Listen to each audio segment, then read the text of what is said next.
اللہ آپ کو سلامت رکھے. ہم ذرا سے یہاں اس تمہید سے گزر کر ایک نتیجہ آپ کی خدمت میں غدیر سے بس کر دینا چاہتے ہیں تاکہ ہم کربلا کی طرف مسلسل سفر کرتے رہیں اور پھر نبی مجلس میں انشاءاللہ اس کی تفصیل ہم آپ کی خدمت میں عرض کریں. وہ یہ ازدان محترم کے 360 فٹ خانہ کعبہ میں موجود ہیں. تو 360 قبیلے عرب میں موجود ہیں اور ہر قبیلہ بت پرست ہے. تو جس قبیلے کا بت بھی خانہ کعبہ کی دیواروں پر محرابوں پر طاقوں پر موجود تھا تو تسلیم کر لیجیے کہ وہ سب کے سب قبیلے کافر تھے نا. دین حنیف سے ہٹے ہوئے تھے, شریعت ابراہیم سے ہٹے ہوئے تھے, سیرت ابراہیم سے ہٹے ہوئے تھے. اگر ابراہیم کی شریعت پر قائم ہوتے تو پھر بت پرستی کیوں کرتے؟ اس لیے کہ ابراہیم تو بت پکن کا نام تھا, بت پرست کا نام تو نہیں تھا. محمد علیہ محمد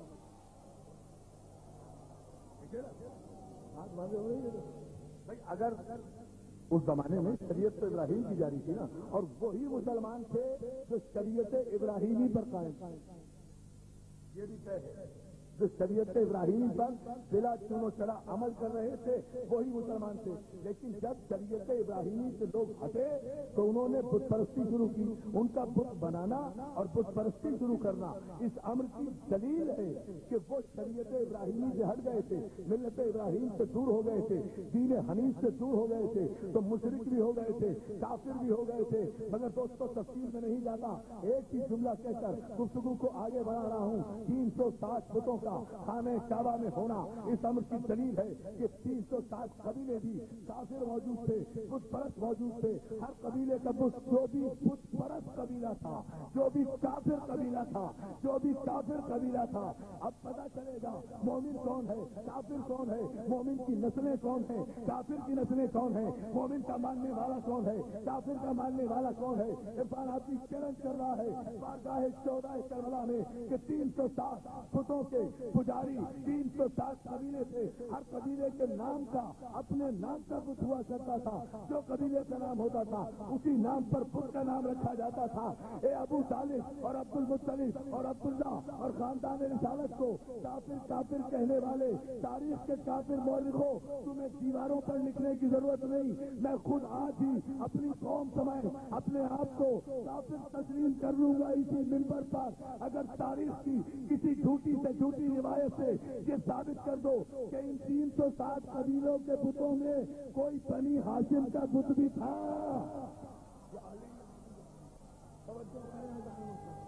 آئیے نا فیصلہ کریں.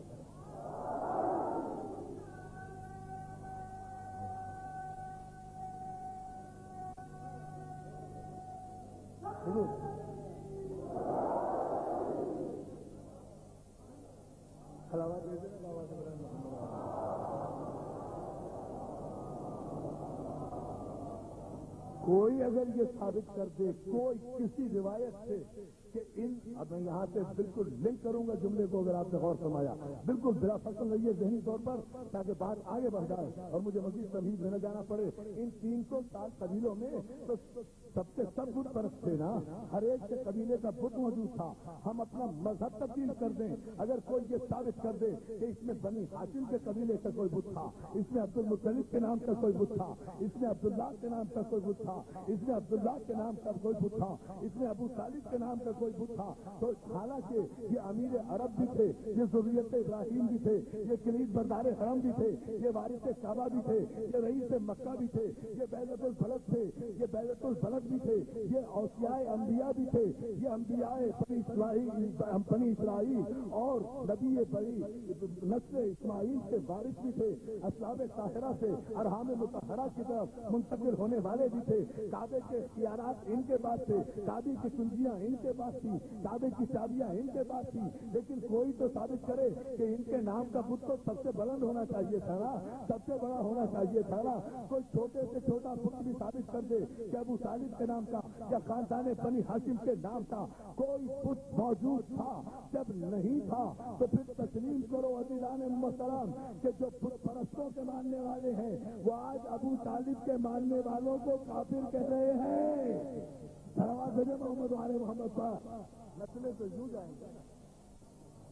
اچھا، اور میں کہہ چکا ہوں تیسری مجلس میں، پھر اس جملے کو دہرا رہا ہوں اپنے کچھ نئے دوستوں کے لیے کہ کیوں دشمنی کی گئی ابو طالب سے، کیوں دشمنی کی گئی علی سے؟ بت پرستوں نے دشمنی کی نا،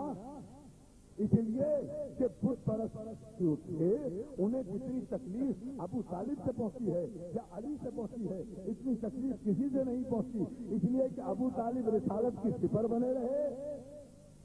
اور علی بت شکنی کرتے رہے تو باپ بیٹے سے تکلیف پہنچی ہے۔ اس لیے جتنا بھی نقصان اٹھایا انہوں نے، کافروں نے، وہ بت پرستوں نے، وہ یا ابو طالب سے اٹھایا یا ابو طالب کے بیٹے سے اٹھایا۔ ابو طالب کے بیٹے نے ان کے بتوں کو بھی توڑا، ابو طالب نے اپنی زندگی میں رسول تک کافروں کو پہنچنے نہیں دیا، بدن مبارک پیغمبر پر ہاتھ نہیں آنے دی، کافروں کی ہمتیں ہمیشہ پست رکھی، ایک لمحے کے لیے بھی توحید رسالت ابو طالب نے گوارا نہیں کی۔ تو پھر عزیزان محترم، اب آپ کو انتقام کا پتہ چل گیا کہ نسلیں انتقامی طور پر کہاں جوان ہوئی، کس طرح جوان ہوئی۔ جیسے جیسے نسلیں جوان ہوتی رہی ویسے ویسے علی دشمنی جوان ہوتی رہی، علی کی دشمنی جوان ہوتی رہی۔ اسی لیے غدیر خم کے میدان میں پیغمبر اسلام کو اللہ نے آگے بلغ نازل کر کے قیامت تک کے مسلمانوں کے لیے یہ فیصلہ نہیں بلکہ امر مسیحیت نافذ کرا دیا۔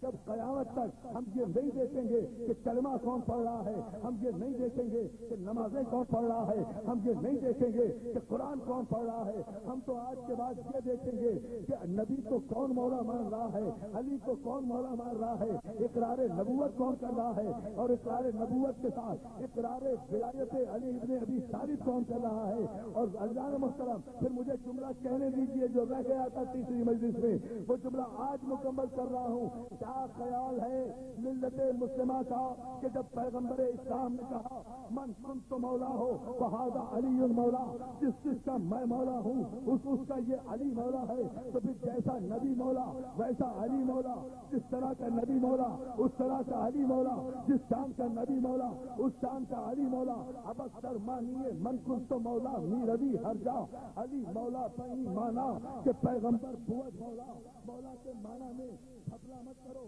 دھاندلی مت کرو، سیدھی سی بات ہے، جس مانا میں نبی مولا ہے اسی مانا میں علی مولا ہے۔ تو اگر نبی اور علی ہم مانا ہے مولا کی منزل میں، تو اگر کائنات کا کوئی مسلمان برسر اقتدار آ کر نبی سے بیعت نہیں لے سکتا تو پھر نبی کے بعد علی سے بھی بیعت نہیں لی جا سکتی۔ محمد محمد صاحب، ہم غریب سے آگے بڑھ گئے اسی جملے سے، تو پھر میں نتیجہ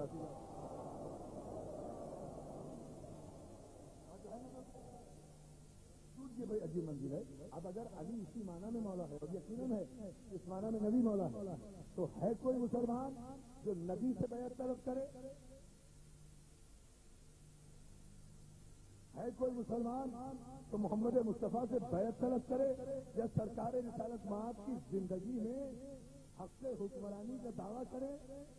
تخت پر بیٹھنے کا دعویٰ کرے؟ وہ مسلمان ہی نہیں رہے گا، دائرہ ایمان سے باہر چلا جائے گا۔ تو خدا کے لیے یا تو اپنی یہ غلط روایتیں کتابوں سے نکال دو کہ علی نے فلاں کی بیعت کر لی تھی، علی نے فلاں کی بیعت کر لی تھی، ورنہ اگر تم نے یہ روایتیں اپنی کتابوں سے نہ نکالی تو یاد رکھو کہ سب کے سب دائرہ ایمان سے باہر چلے جاؤ گے۔ اس لیے کہ اگر علی نے بیعت کر لی تھی تو یہ بیعت علی سے نہیں لی گئی، نبی سے لی گئی ہے، اور نبی سے بیعت لینے والا کسی طرح بھی مسلمان ثابت نہیں کیا جا سکتا۔ محمد علیہ محمد۔ اچھا، اب ایک مسئلہ تو یہ ہوا دوستو، اب پھر میں یہاں سے آگے بڑھتا ہوں۔ بات صرف یہ نہیں ہے کہ پیغمبر اسلام نے میدان غدیر خم میں صرف یہی کہا کہ جس کا میں مولا اس کا علی مولا، ہاتھ اٹھا کر دعا بھی کی ہے، لوگوں سے آمین بھی کہلوایا ہے۔ پتہ نہیں ہم لوگ آمین کہتے ہیں یا نہیں، لیکن اس وقت تو کہلوایا ہے۔ صلوات محمد آل محمد صاحب، اشارہ ہے لطیف۔ جو ہے لیکن اذان محترم پیغمبر نے دعا بھی کی ہے، اور اس دعا پر اگر کوئی توجہ کر لے تو میں سمجھتا ہوں کہ سارا مسئلہ حل ہو جائے گا کہ غدیر کو کہاں سے نظر انداز کیا گیا۔ پیغمبر اسلام نے ارشاد فرمایا پروردگار تو گواہ رہنا کہ میں نے تیرا پیغام پہنچا دیا ہے، جس کا میں مولا اس کا یہ علی مولا ہے۔ اور اس کے بعد کہا اللہم پروردگار اے میرے مالک دوست رکھ اسے جو علی کو دوست رکھے، یہ نہیں کہا کہ دوست رکھ اسے جو مجھے دوست رکھے۔ آواز بھیجے نا محمد عارف۔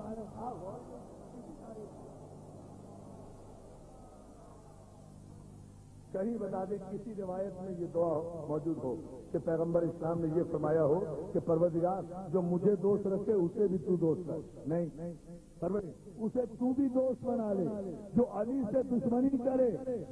اسے تو دشمن بنا لے۔ منطقی نتیجہ کیا آیا؟ جو علی کا دوست ہے وہ محبوب خدا ہے، جو علی کا دشمن ہے وہ مردود خدا ہے۔ چلیے خلفائے راشدین تک میں ماننے کے لیے تیار ہوں، بالفرض محال میں مان لوں گا خلفائے راشدین تک تو میں تسلیم کرنے کے لیے تیار ہوں، لیکن ان گدھوں کی بات کیسے مان لوں کہ ایک آدمی کھل کر اسی بت پرست خاندان کا ابو سفیان کا بیٹا آ کر آپ کے خلیفہ راشد سے میدان میں جنگ کر رہا ہے، اور آپ اب تک اس کا نام رضی اللہ کی فہرست میں رکھ رہے ہیں، تو توہین صحابہ آپ کر رہے ہیں یا ہم کر رہے ہیں؟ توجہ ہے؟ کون کر رہا ہے یہ تو؟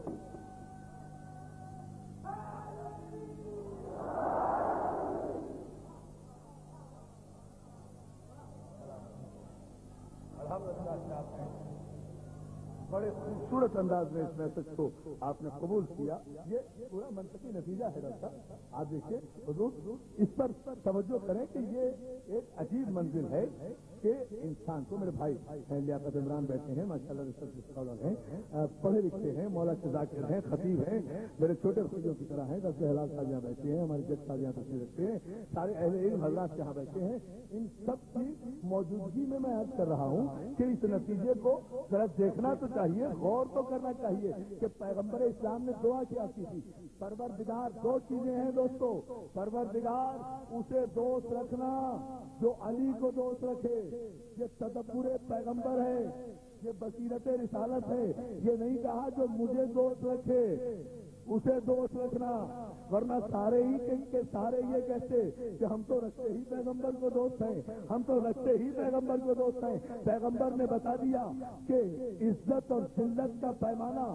مومن اور منافق کا پیمانہ، مومن اور کافر کا پیمانہ نہ لا الہ الا اللہ ہے نہ محمد رسول اللہ ہے۔ علی ولی اللہ کی کسوٹی پر آ کر پتا چلے گا کہ محبوب خدا کون ہے اور مردود خدا کون ہے۔ اب آپ مجھے بتائیے، میں خلفائے راشدین کے چیپٹر کو چھوڑتا ہوں، اس بحث میں نہیں جاتا، اتحاد بین المسلمین کے لارجر انٹرسٹ میں تو تاریخ کے مورخوں سے اور ان انجمنوں سے پوچھنا چاہتا ہوں جو دیواریں کالی کیے دے رہے ہیں اپنے دل کی سیاہی سے، کافر کیسے کیسے؟ ارے دو باتوں میں سے ایک بات کا آج فیصلہ کرو، یا تو علی کو خلیفہ راشد سے باہر نکالو یا اپنے والے کو خلفائے راشدین میں شامل کرو۔ ان دونوں کے علاوہ اگر تم یہ قیامت تک نہیں کر سکتے، کر ہی نہیں سکتے، جب اللہ کی نبوت خاتم النبیین کے بغیر مکمل نہیں ہوتی تو تمہاری خلافت راشدہ علی ولی اللہ کے بغیر مکمل کیسے ہو جائے گی؟ کیا نہیں سکتے؟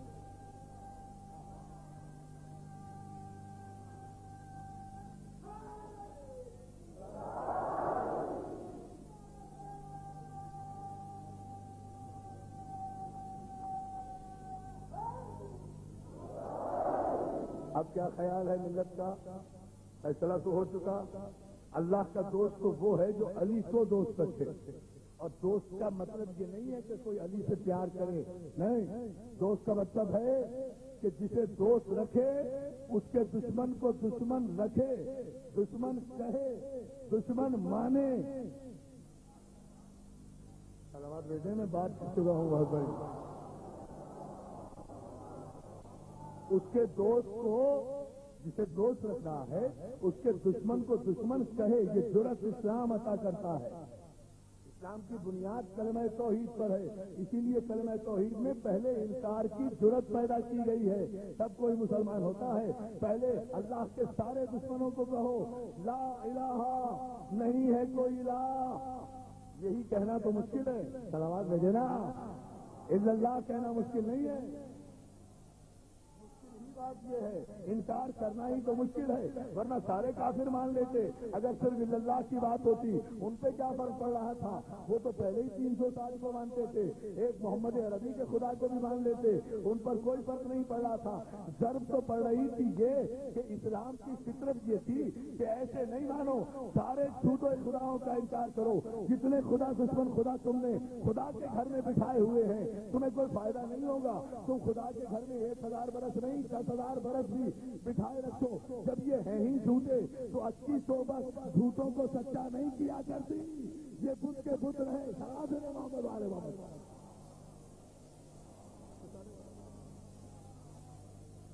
نہیں، آپ نے غور نہیں کیا، ایک برس تو نہیں رہے، 2 برس تو نہیں رہے، اور جو ہے نا سینکڑوں برس رہے ہیں، سینکڑوں برس یہ بت خانے کعبہ کے اندر رہے، لیکن جب علی نے نکال کر پھینکے تو بت بت تھے، کعبہ کعبہ تھا، نہ کعبے کی حرمت میں کوئی فرق آیا، نہ بتوں کی عزت میں کوئی اضافہ ہوا، پر زبردستی بٹھانے کا نتیجہ یہ ہوتا ہے، صلوات بھیجے ہاں محمد اور جو ہے یہ زبردستی بٹھانے کا نتیجہ ہوتا ہے، ایک آدمی میں صلاحیت ہی نہیں ہے تو وہ اچھا گھر یا اچھا مکان کیا کرے گا؟ آنے کعبہ کے اندر آپ نے بٹھا بھی دیے، کیا فرق پڑا؟ کعبہ کعبہ رہا، نہ ان بتوں کی وجہ سے کعبہ بت خدا بنا، نہ کعبے کی وجہ سے بت خدا بنے، لیکن پتہ اس وقت چلا جب دست خدا نے انہیں اٹھا کر پھینکا کہ بت بت تھے، کعبہ کعبہ تھا۔ توجہ ہے نا، توجہ ہے آپ کی، بڑی عجیب منزل ہے سارے محترم۔ جناب ادریس بھی نبی ہیں، معصوم ہیں، ہمارا ایمان ہے جناب ادریس علیہ السلام پر، واقعہ ان کا قرآن میں موجود ہے، اس تفصیل میں جانے کی ضرورت نہیں، ایک اشارہ کروں گا، ایک بستی میں پہنچے ہیں، جا کر اس بستی کو جس کیفیت میں دیکھا ہے تو وہی موت واقع ہو گئی ہے، وہی نیند اب نیند تاری ہوئی ہے۔ ہم موت کا لفظ استعمال نبی کے لیے استعمال ہی نہیں کرتے، یہی تو ہمارے علی نے ہمیں سکھایا ہے کہ ہم تو انبیاء ماں سبق کو بھی مردہ نہیں سمجھتے، یہ کیسے مسلمان ہیں جو خاتم النبیین کو مردہ سمجھتے ہیں؟ اور اگر مردہ نہیں سمجھتے زندہ جانتے ہیں تو پھر ہمیں روضہ رسول پہ جانے کیوں نہیں دیتے؟ توجہ، سلام بھیجے نا محمد آل محمد پر، ہمیں سلام کیوں نہیں کرنے دیتے؟ ہمیں یا رسول اللہ کیوں نہیں کہنے دیتے؟ ہمیں یا رسول اللہ کیوں نہیں کہنے دیتے؟ ہمیں روضہ اقدس پیغمبر کی ڈالیاں چومنے کیوں نہیں دیتے؟ نیند تاری کی مشیت عزتی نے، اس اکیلے ان پر نہیں، جناب ادریس پر بھی نیند تاری ہوئی، ان کے گدھے پر بھی نیند تاری ہوئی، 100 برس تک سوتے رہے، 100 برس تک نیند کے عالم میں رہے، لیکن 100 برس کے بعد جب اٹھے تو دوستوں دونوں ساتھ ہی اٹھے نا، نبی بھی ساتھ تھا، ان کا گدھا بھی ساتھ تھا، صحبت میں لیتا رہا، برابر میں سوتا رہا، لیکن 100 برس کے بعد بھی گدھے کی فطرت نہیں بدلی، نبوت کی شان میں فرق نہیں آیا، حالانکہ کوئی سعودی عرب کا گدھا نہیں تھا، نبی کا گدھا تھا، لیکن اس کے باوجود بھی 100 برس کے بعد جب ادریس کی آنکھ کھلتی ہے تو نبی نبی رہتا ہے، گدھا گدھا رہتا ہے۔ توجہ ہے نا، صلوات محمد آل محمد سر۔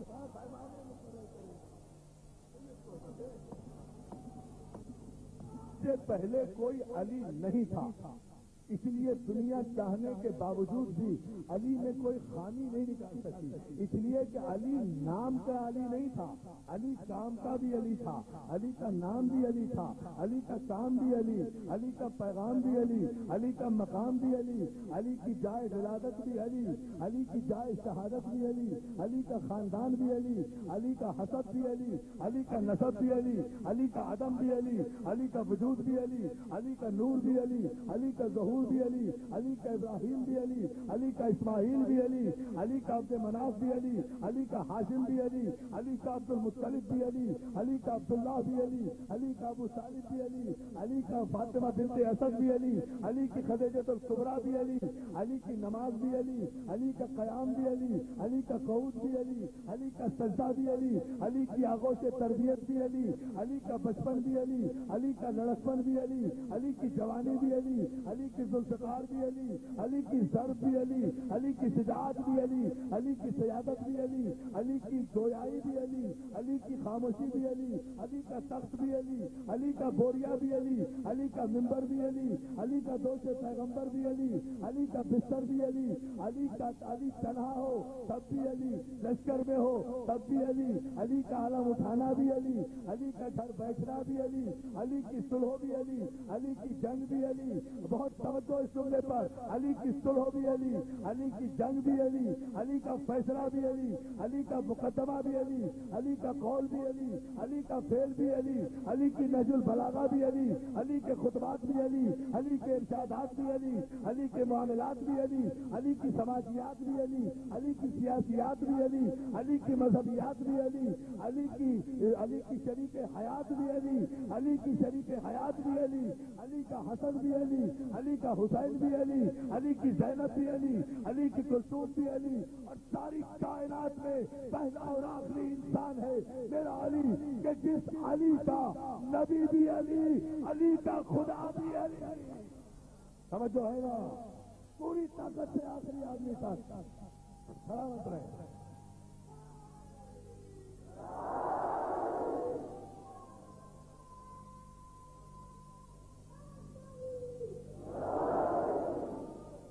لگ کر سوال دے دیں گے محمد والے محمد۔